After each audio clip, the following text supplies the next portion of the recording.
देखिए, भारत को अगर डेवलप होना है ना, तो कोऑपरेटिव सोसाइटी का जो कॉन्सेप्ट है वही भारत को डेवलप कर सकता है।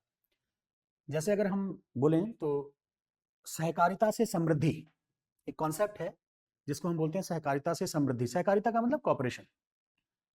इंडिया में अगर फार्मर्स को डेवलप होना है, तो क्योंकि फार्मर्स क्या है, जनरली या तो मार्जिनल फार्मर्स हैं या स्मॉल लैंड होल्डिंग के फार्मर, बहुत बिग फार्मर तो है नहीं हमारे यहाँ। तो स्मॉल फार्मर्स को एक कोऑपरेटिव सोसाइटी बनानी पड़ेगी अपने डेवलपमेंट के लिए।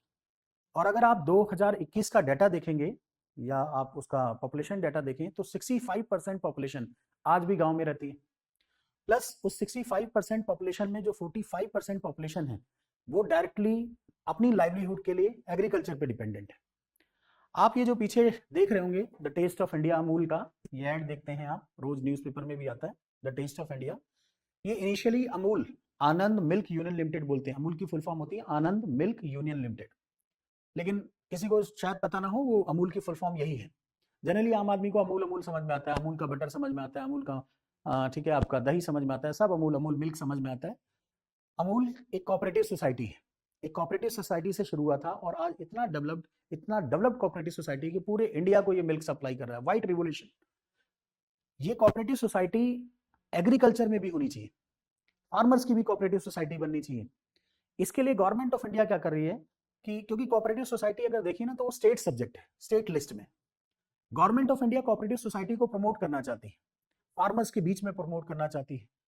इसके लिए गवर्नमेंट ऑफ इंडिया अगर हम देखें तो स्टेट लेवल पे ना 3 टियर स्ट्रक्चर होता है, जिसको हम 3 टियर स्ट्रक्चर बोलते हैं। अगर आप देखेंगे स्टेट लेवल पे, तो 3 टियर क्रेडिट स्ट्रक्चर बनेगा। वो क्रेडिट स्ट्रक्चर कुछ इस तरह का होता है।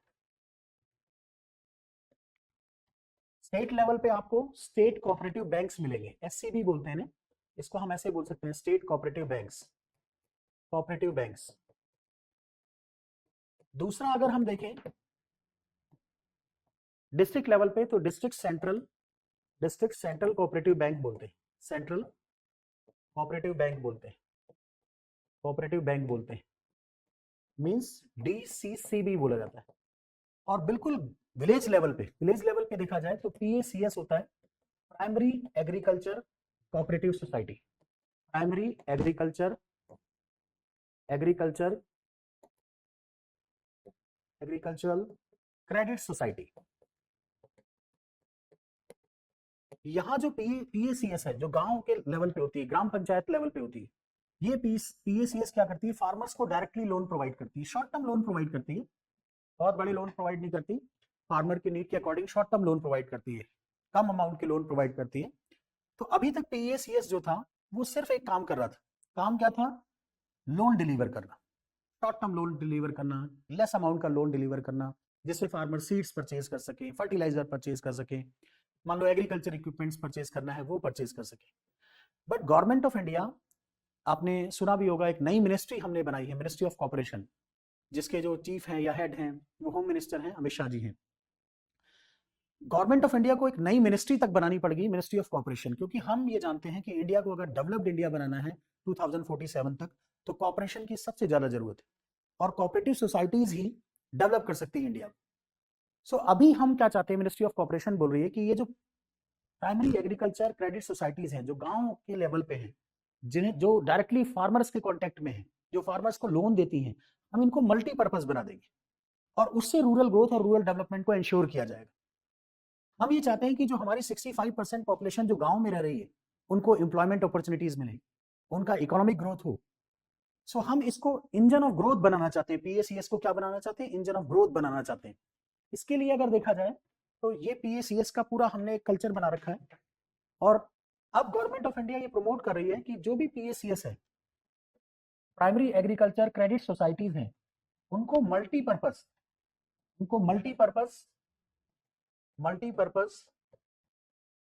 पीएसीएस बना दिया जाए। मींस मल्टीपर्पज, अगर हम पीएसीएस की बात करें तो मल्टीपर्पज पीएसीएस का मतलब है ये जो primary agriculture corporate credit societies होंगी, इनको मल्टीपर्पज, ये क्या क्या करेंगी, ये एक तो बैंकिंग फैसिलिटीज प्रोवाइड करेंगी, बैंकिंग सर्विसेज प्रोवाइड करेंगी, जो ये हमेशा से प्रोवाइड करती आई है, पहले भी यही काम कर रही थी। इसके साथ साथ मान लीजिए वाटर डिस्ट्रीब्यूशन करना है तो वो भी ये करेंगी। इसके साथ साथ मान लीजिए वाटर स्टोरेज करना है तो वो करेंगी, स्टोरेज का काम करेंगी। प्लस मान लीजिए किसी का पैन कार्ड बनाना है वो बनवाएंगे, प्लस मान लीजिए किसी की ट्रेन की टिकट या फिर मान लीजिए एरोप्लेन की टिकट या फिर बस की टिकट बुक करानी है, जो काम IRCTC करती है वो सब भी काम ये करेंगी। ठीक है, आपकी एयर टिकट, प्लेन टिकट जो भी बुक कराना है वो सब। इसके साथ साथ फूड प्रोसेसिंग, जैसे स्टोरेज का, फूड को स्टोरेज करना है, उसको प्रोसेस करना है, उसमें वैल्यू एडिशन करना है, उसको वैल्यू एडिशन करके मार्केट के साथ मार्केट में सेल करना है, मार्केटिंग करना है, वो सारा काम जिससे फार्मर की इनकम को इंक्रीज किया जा सके। बैंक मित्र जो होंगे, जो लोगों को जाके फाइनेंशियल लिटरेसी देंगे, वो सब ये काम करेगी। प्लस मान लो आधार कार्ड है, आधार कार्ड अपडेट कराना है, ठीक है, या उसमें एनरोलमेंट कराना है, तो ये सब काम भी क्या करेगी, PACS करेगी। सो बेसिकली हम ये चाहते हैं कि PACS जो एक सिंगल फंक्शन परफॉर्म करती थी, अब वो मल्टीपल फंक्शन परफॉर्म करे, मल्टीपर्पज हो जाए। PACS क्योंकि वो ग्राउंड लेवल पे है, वो ग्रास रूट लेवल पे है, वो पंचायत लेवल पे है।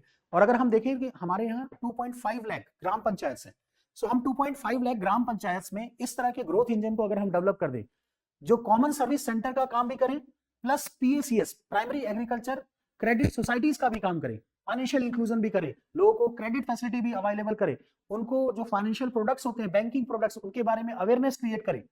सो ये क्या करेगी, एक तो क्योंकि अगर मान लीजिए ये वाटर स्टोरेज बनवाना है तो उसके लिए क्या लोगों की जरूरत पड़ेगी, एम्प्लॉयमेंट जनरेशन भी करेगी, गांव के लोगों को एम्प्लॉयमेंट मिलेगा, प्लस उसके साथ साथ एम्प्लॉयमेंट के साथ साथ क्या होगा, गांव के लोगों को फाइनेंशियल लिटरेसी मिलेगी।